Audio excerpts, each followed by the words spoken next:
Yo, el monstruo. No se asusten. Por favor, no se asusten. Juro por Dios que no busco en lo más mínimo hacerles daño. Ante todo, lamento el despertarlas a esta hora, pero entiendan por favor que ya han sido muchos los años que me han tocado vivir y el peso de mi experiencia ahora me resta aire en los pulmones. No sé si me queda mucho o poco, pues el tiempo es engañoso. Aún así, me permito contarles algo de mi historia, aunque muy generalizada, para que al menos tras mi partida quede un rastro, un recuerdo de mi existencia. Nací un 13 de junio, durante una velada largamente tormentosa. Los cielos rugían con furia mientras mi madre hacía un mayúsculo esfuerzo por traerme al mundo. Hasta donde tengo entendido, mi familia paterna era particularmente acaudalada. Eran propietarios de una extensa cantidad de terrenos productivos que los había posicionado dentro de los más ilustres grupos de la sociedad. Aún así, enfrentaban un peculiar reto por aquel entonces que ponía en juego la posteridad del apellido. Ninguno de los anteriores intentos por engendrar herederos había fructificado, ni uno solo. Todos los previos embarazos de mi madre resultaban interrumpidos por diferentes motivos y los pocos niños que conseguían nacer encontraban fríos finales dentro del reducido espacio de sus cunas. Algunos murmuraban al respecto y mencionaban con malhablante claridad que todo se debía a algún tipo de maldición. Otros decían que era un castigo divino, pero la verdad detrás de tan trágicos acontecimientos era totalmente desconocida. Cabe señalar que, dados los antecedentes, mi nacimiento se convirtió en un evento de máxima prioridad y el embarazo de mi madre fue en extremo supervisado por un gran número de médicos y especialistas. Todos mis tíos, mis abuelos y por supuesto mis propios padres esperaban ansiosos a que la promesa de un niño se convirtiera en realidad, y aunque así fue, no terminó de la forma en que hubiesen deseado. Mi primer recuerdo, luego de una larga oscuridad, fue el ver la forma en que mi padre y sus hermanos me observaban a lo lejos mientras yo me mecía entre los brazos de mi madre.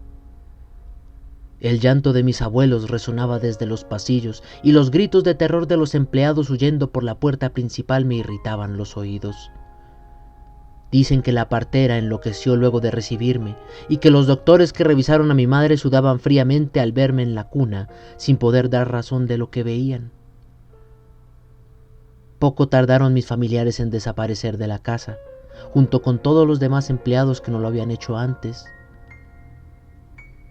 dejando a mis padres solos con el lío de mi nacimiento. Hasta donde puedo recordar, nunca recibí algo de mi padre que no fueran malos gestos. Él solía empujar mi cuna hacia las sombras y retiró cualquier espejo de mis cercanías. No permitió que me tomaran fotos y cortó con la larga tradición de los retratos familiares. Cada vez que alguien le preguntaba sobre su heredero, el atormentado hombre no podía evitar mentir y terminaba diciendo que, como otros tantos bebés, yo no había conseguido nacer. Sin embargo, entre los más inocentes pueblerinos, comenzaba a correr la voz sobre el espanto que había aparecido en la gran casona sobre la colina. Por otra parte, recuerdo con especial cariño las veces en que mi madre me sostuvo entre sus brazos. Ella me cantaba dulces melodías y limpiaba mi cuerpo con peculiar cuidado. Yo sabía muy bien que algo no estaba bien conmigo.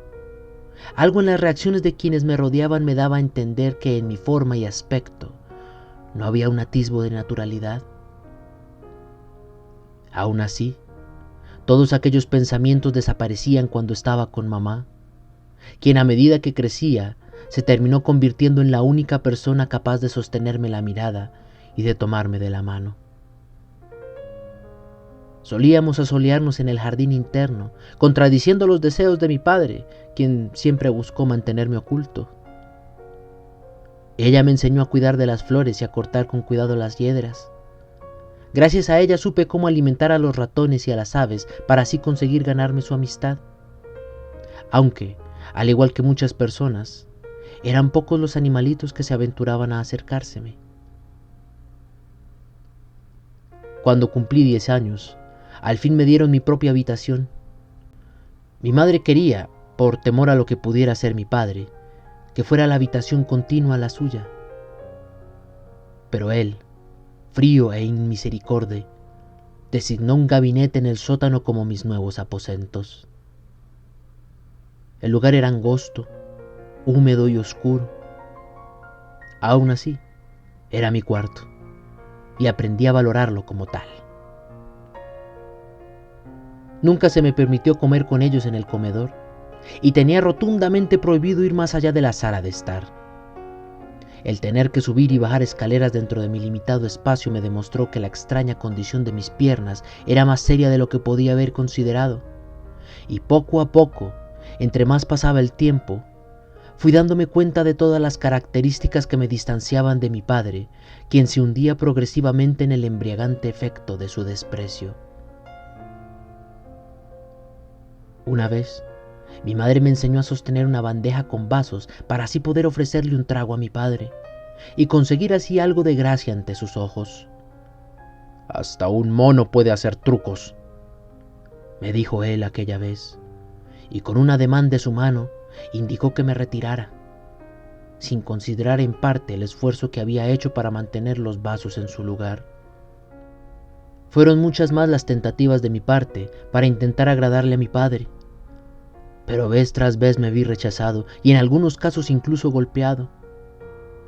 Nunca entendí del todo su postura, pero supongo que mi insistencia terminó hartándolo, fastidiándolo al punto en que el pobre hombre no tuvo más opción que empacar sus cosas y partir de nuestra casa para más nunca volver. Jamás había visto llorar a mi madre hasta esa mañana, en la que la silueta de mi padre se desvaneció más allá del umbral de la entrada. Yo intenté abrazarla y llorar junto a ella, pero no pude llorar, y tampoco pude abrazarla, pues ella me rechazó de un empujón para luego encerrarse en su cuarto durante largos días.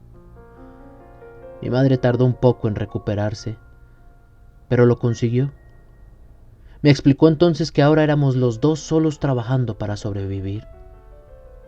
Ella, por supuesto, tuvo que salir y conseguir un empleo, ya que con la partida de mi padre se marcharon también los ingresos del hogar. Yo, mientras tanto, tuve que quedarme solo y aprender a cuidar de nuestro hogar por mis propios medios, descubriendo así de lo que era capaz y de lo que no. Aprendí que mis brazos no solo eran muy largos, sino que también eran más fuertes que mis piernas. Entendí que mi espalda no podía erguirse del todo y que por algún motivo mi cabeza siempre se ladeaba pesadamente hacia la izquierda. Aún así, conseguí día tras día mantener en pie la casa, limpiándola y lustrándola, sin salir de esta, por supuesto. Mantenía los muebles libres de polvo, el entablado encerado e hice que las flores del jardín crecieran con belleza. Todas estas y más tareas me privaron de prestarle atención al irregular comportamiento que mi madre había adoptado.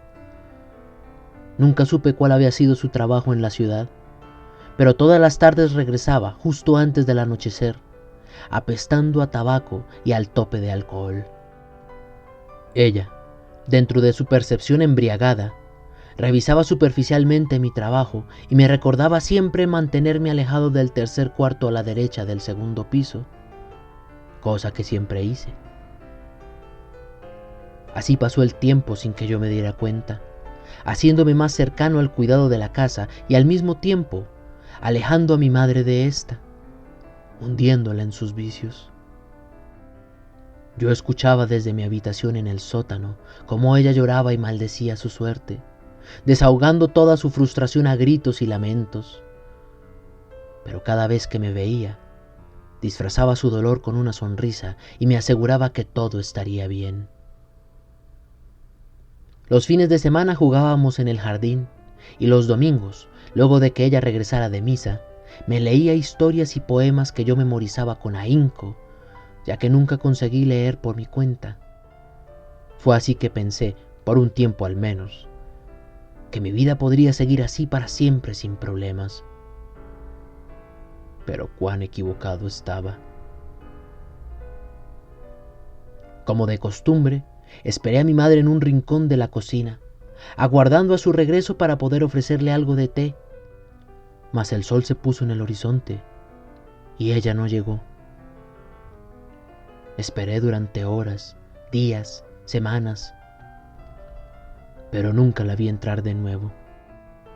Intenté reunir el suficiente valor que requería al salir de casa e ir en busca de ella, pero al final no pude.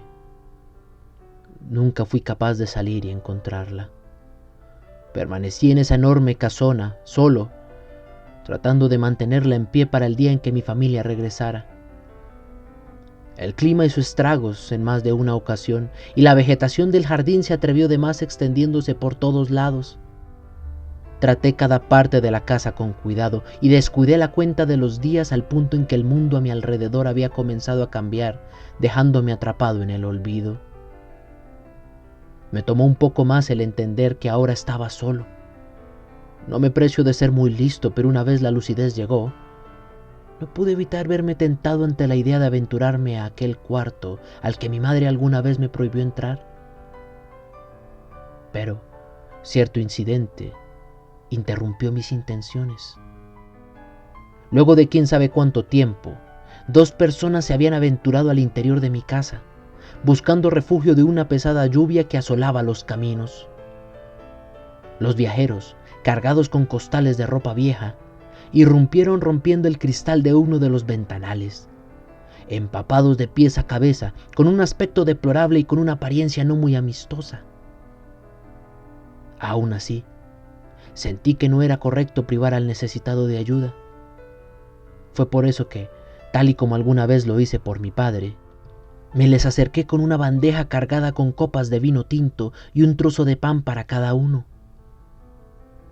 No esperaba, sin embargo, la repentina reacción que aquellos hombres tuvieron para conmigo, pues cuando el rechinido del piso entablado delató mi presencia, los visitantes torcieron sus miradas con asombro y, articulando sus expresiones en aterrados gestos de pánico, comenzaron a aullar, a chillar y a sollozar, mientras retrocedían estremecidos.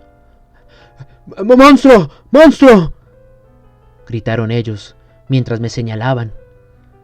Yo intenté calmarlos, pero luego de tanto tiempo sin hablar, mis labios se habían torcido impidiendo que las palabras brotaran con claridad. Los pobres hombres ni siquiera se preocuparon en llevar consigo los costales de ropa vieja. Huyeron despavoridos mientras repetían aquella palabra una y otra vez a todo lo que les daba el gaznate. Yo era consciente que algo en mí no era común. Aún así, aquella experiencia no hizo más que despertar una intensa curiosidad que de alguna manera me guiaba de regreso al misterioso interior de aquel cuarto prohibido. Tardé un par de días en atreverme, pero al fin entré. Forcé la cerradura y conseguí adentrarme en la única habitación de la casa que me era desconocida. ¿Cuál sería mi sorpresa al descubrir que se trataba de un cuarto de invitados común y corriente? Uno bastante similar al resto, con la única diferencia que en este había un marco de cristal, el cual, en un principio, pensé se trataba de una ventana. Al acercarme con cierta cautela, me vi obligado a parar en seco una vez mis ojos se cruzaron con los de aquella cosa horrible que me observaba más allá del cristal, con ojos hinchados, un cráneo alargado pesadamente, la espalda jorobada, el rostro torcido en extremo hacia un lado y con las extremidades alargadas en una proporción tan abominable que se alejaba tanto del sapiens como de las bestias. Sentí como un cortante escalofrío me escalaba la espalda, y al ver que aquella criatura no se movía, intenté hacer contacto, acercándome con calma para no alarmarlo. Pero cuando mi mano se acercó a la de él, no percibí el cálido tacto de su verrugosa piel, sino la fría superficie de un espejo. Era yo. La bestia horrible y deforme era yo. Siempre había sido yo. Lloré. Por primera vez en mi vida lloré, y cómo no hacerlo, luego de descubrir la verdadera naturaleza de mi apariencia. Dejé salir toda la frustración y tristeza que había acumulado a lo largo de los años, y me permití, aunque fuera por esa ocasión, el ser miserable. Lloré por mi fealdad, lloré por mi encierro, pero sobre todo, lloré porque en ese preciso momento entendí que mi madre mentía cada vez que decía que yo era lo más hermoso de su vida.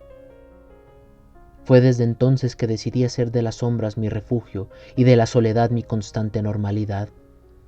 Me refugié en cada rincón oscuro de la casa y me olvidé de que existía un mundo más allá. Me hice amigo de los ratones de campo que solían merodear por ahí, de las aves que me susurraban sus secretos y de algunos zorros que se aventuraban al jardín.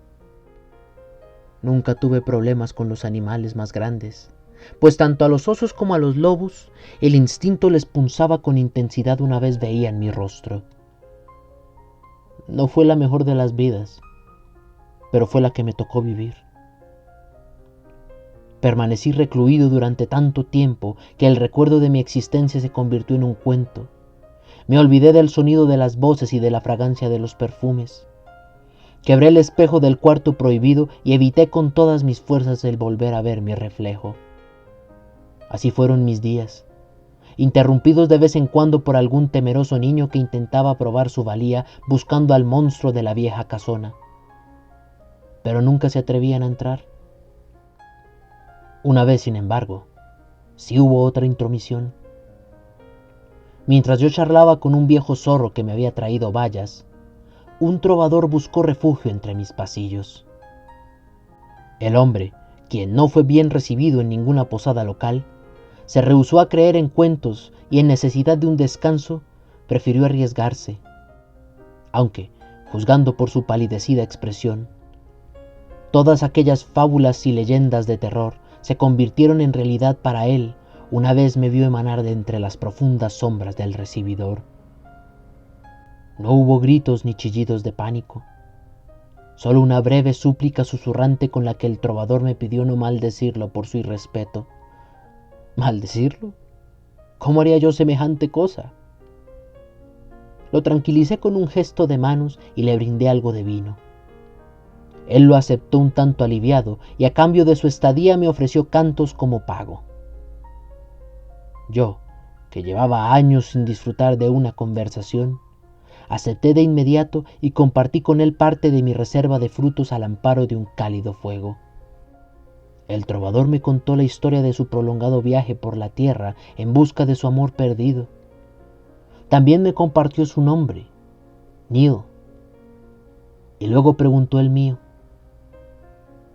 Dios mío, pensé yo, nunca nadie me había dado un nombre, ni siquiera mis padres, pues pensaban que viviría tan poco que no valía la pena el esfuerzo de bautizarme.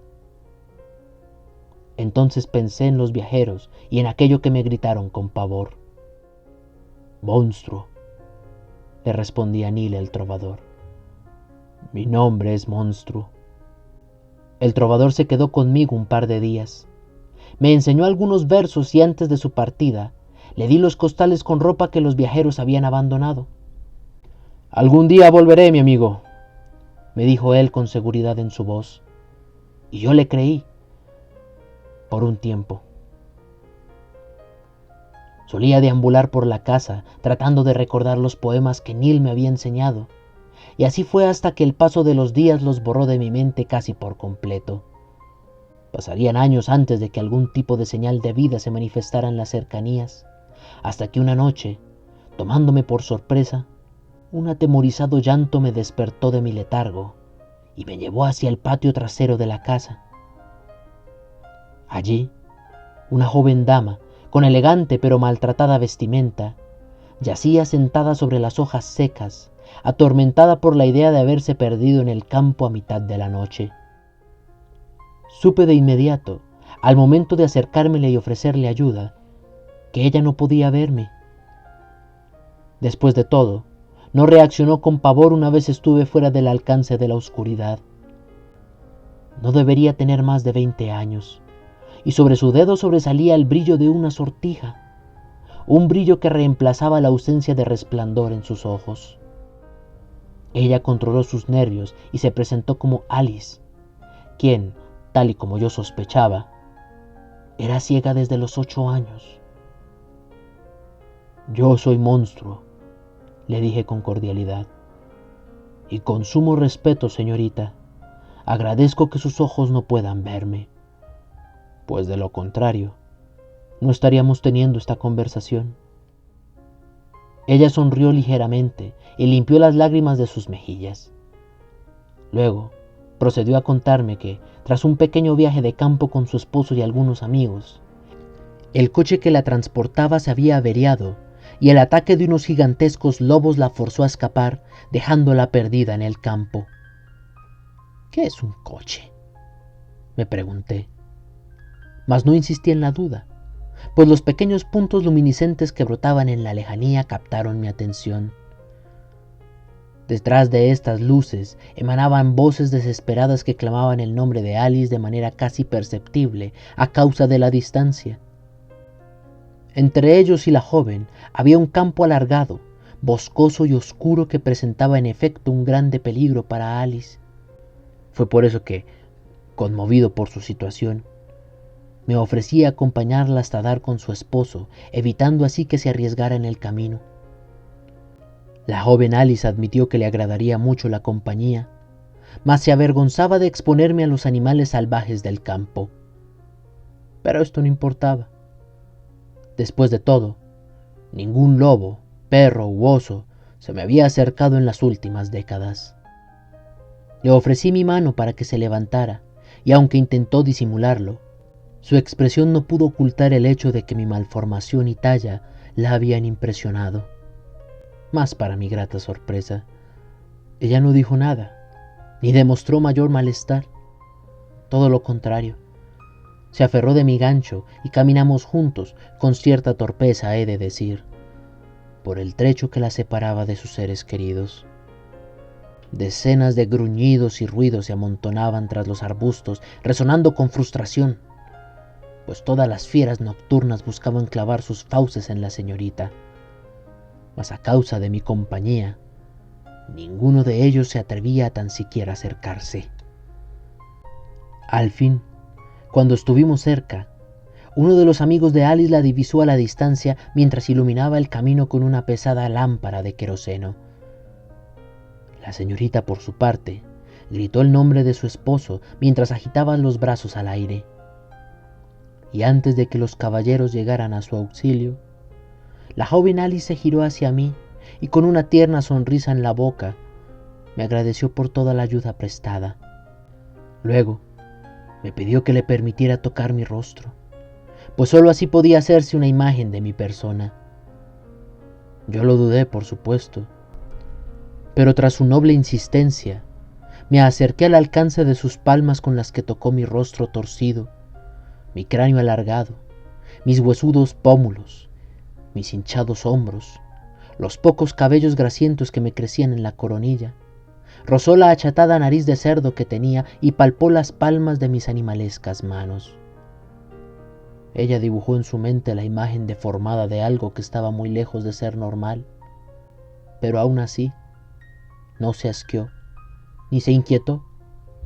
Siguió sonriendo y mientras apretaba sus manos contra las mías, ella me dijo: «Muchas gracias, señor Monstruo. Muchas gracias». Yo intenté no llorar, aunque creo que no conseguí evitarlo. Era la primera vez desde que mi madre se fue que una persona me demostraba afecto.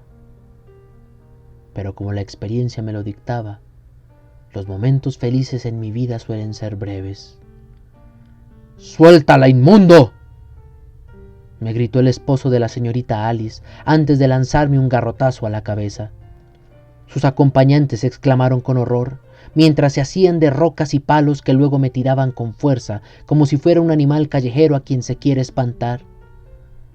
Yo intenté correr, pero como saben, mis piernas no son muy fuertes, por lo que mi impulso no fue el suficiente como para mantenerme a salvo de los reclamos y ataques de quienes buscaban mantener a salvo a la señorita.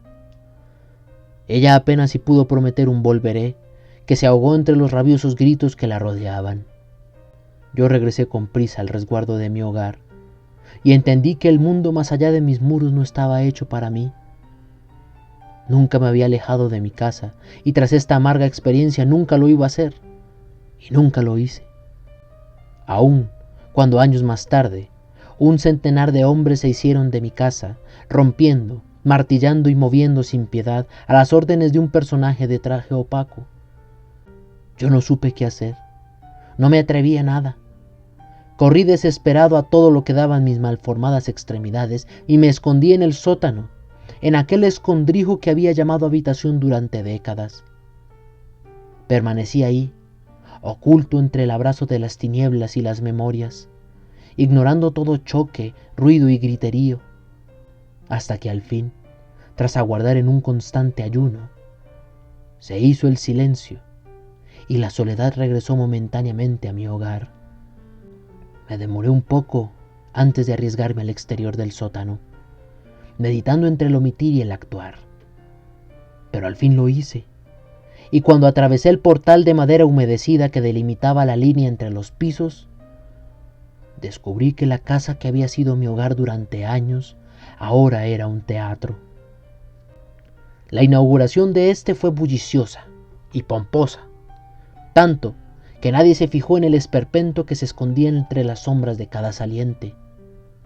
Por supuesto, al principio me molestó. Me enojé profundamente al ver mi hogar transmutado en algo que apenas podía reconocer. Pero cuando te acostumbras a las obras, a los cantos y a la música del violín, la vida en el teatro se hace más que placentera. Disfruté mucho de las interpretaciones de Shakespeare, de Otelo sobre todo. Amé la ópera, me enamoré de las sinfonías y sobre todo de los conciertos de Lady Mackshire, a quien confundí en más de una ocasión con una manifestación divina del canto. El ver las sonrisas y deleites del público me hacía sentir que tal vez la vida podía ser más que solo miseria. En agradecimiento por tantas alegrías y festejos que el teatro me dio, yo dedicaba cada minuto libre, cuando las luces se apagaban y los telones se cerraban, para arrastrarme por todas partes, limpiando los suelos, lustrando las lámparas y sacudiendo la mugre de todos los asientos. Nunca hizo falta un conserje. Yo me ocupaba de todo sin que el supuesto dueño del teatro se enterara. Y digo supuesto porque esa seguía siendo mi casa. Hubo una vez inclusive en que escuché a un par de actores hablar de un aseador fantasma. ¡Un fantasma! ¿Pueden creerlo? Nunca me atreví a contradecirlos, mucho menos a presentarme. Preferí seguir disfrutando del teatro y a cuidar de éste desde las sombras. Pero a pesar de mis esfuerzos, la reputación de la casa y los rumores de mi existencia fueron menguando de a poco la asistencia del público, al punto en que, pasados 5 años de función, el teatro tuvo que bajar su telón de manera permanente, dejándome solo una vez más. Casi 7 años después, hubo gente que intentó rescatar el teatro, pero desde mi oscuro resguardo me di cuenta que trataban de hacer algo más, algo nuevo, algo con menos personal. Escuché a un joven llamarlo cine. Era algo raro y no duró mucho, gracias a Dios, pues los ruidos y las imágenes en movimiento me irritaban tanto que nunca me atreví a salir de las bodegas del sótano. Una vez lo cerraron, el abandono volvió a los pasillos de mi hogar de una manera casi desoladora. Los restos de sillas, confiterías y entapetados quedaron atrás cual residuos de personas que nunca supieron me habían sido de compañía. Pocos fueron los animales que regresaron conmigo. Así descubrí que los ratones resultaron ser fieles compañeros a pesar de sus pequeños corazones. Intenté con esfuerzo reorganizar el lugar para que pareciera una amalgama entre el viejo teatro y mi antiguo hogar, pero me fue difícil. Ahora más que antes me cuesta recordar cómo eran las cosas. Hice lo mejor que pude, y sin darme cuenta, casi 15 años habían pasado. O tal vez fueron más. No sé, no estoy seguro de qué tan rápido pasa el tiempo ahora. Los días parecen más cortos. Vi pasar cientos de estaciones y vi partir a miles de mis roedores amigos. La soledad me pesó como una tortura y la vejez comenzó a maltratarme, demostrando que a pesar de lo que muchos creían, soy igual a cualquier otra persona. Luego de tanta quietud y silencio, fue cuando llegaron los obreros, o al menos creo que eran obreros, pues se dedicaron a medir, a martillar y a reparar, de manera que el dañado híbrido entre teatro, cine y casona terminó recuperando el aspecto hogareño que alguna vez brilló en este. Supongo que el propósito de las personas detrás de la obra era vender la casa, pensando que era de ellos para vender. Pero contrario a lo que pueden pensar ustedes, mi intención nunca fue evitar que alguien habitara aquí. No quería espantar a los posibles residentes. Después de todo, solo quienes hemos saboreado la soledad valoramos la compañía. Aún así, esto tardó más de lo que yo hubiera querido. Y era algo de suponer. ¿A quién le gustaría vivir en una casa con un monstruo en el sótano? No ahondaré más en esa parte de la historia, pues ambos sabemos cómo terminó. Usted no creyó en esas habladurías y decidió aprovechar la oportunidad de comprar una casa tan grande a tan buen precio. Aunque puedo asegurar que no esperaban en lo más mínimo que todos esos cuentos sobre mí resultaran ser ciertos. Pero siendo justos, algunos exageran sobre mi forma y mis orígenes.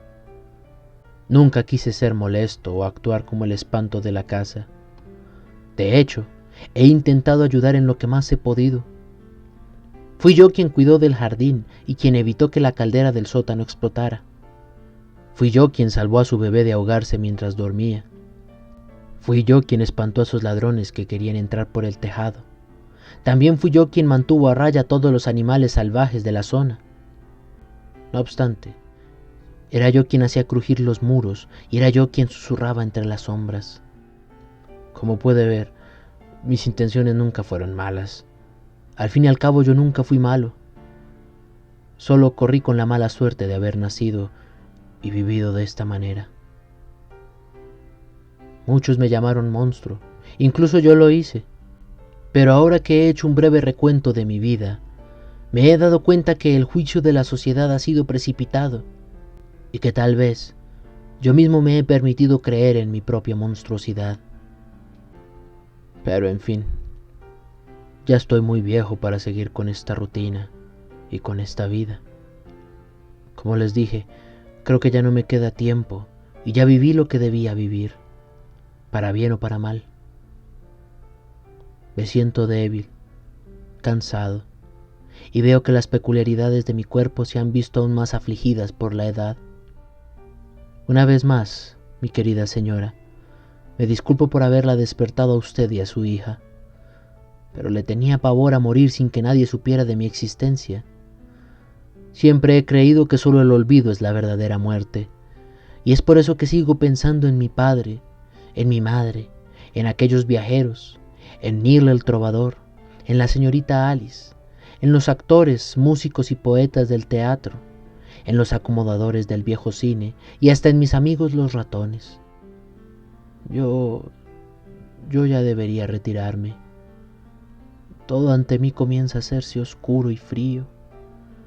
Puede que mi momento haya llegado y deba cumplir aquella fatídica cita a la que todos debemos asistir. Pero no tengo miedo.